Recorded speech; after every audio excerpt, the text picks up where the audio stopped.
Napadaan nga ako dito sa Toy Fest 2025 na ginaganap ngayon sa Marquee Mall. Ito nga ay 3-day event from August 15 to 17. Una nga pinuntahan ko yung mga nasa toy exhibit nila. Ang gaganda ng mga Gundam mo. Syempre may mga anime din like Dragon Ball, My Hero Academia, and many more. Pero pumukaw sa aking attention itong mga diorama na galing sa scrap materials. Ang angas ng pagkakagawa, no? Ito pala ay collection at gawa ni Jem Lumbang. Meron ding Vincent na may Black Dragon technique at si Denise na may halamang matinik. Shoutout nga pala sa kanyang page, Bara Bara Diorama. Ito yung favorite ko sa gawa niya, oh. Itong sa Tokyo Revenger. Syempre di mawawala ang One Piece. Hindi pa nga kumpleto yung mga naka-display dito, guys. Napaaga yata ako. Kung toy collector ka, matutuwa ka sa mga naka-display dito, guys. Sobrang angas naman tong mga Marvel collection na to. Nandyan ang Infinity Gauntlet kasama ang Avengers.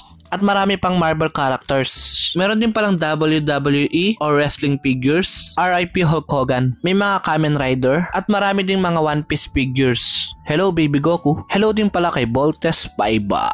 Silip-silip lang tayo sa mga binibentang anime figures dito. Hindi ko na nga maisa-isa yung mga may-ari ng collection. Punta na lang kayo kasi ongoing pa yung event nila. Ang ganda naman ng Pokemon diorama na to. May mga miniature din nga na aeroplano at mga diecast na sasakyan. Sobrang dami ding binibentang laruan dito. Especially mga anime merch at anime figures. Magkakaroon din sila ng competition like cosplay at toy photography. At kung toy enthusiasm ka, eto na yung sign para pumunta ka dito sa Toy Fest. Yun lang, thanks for watching.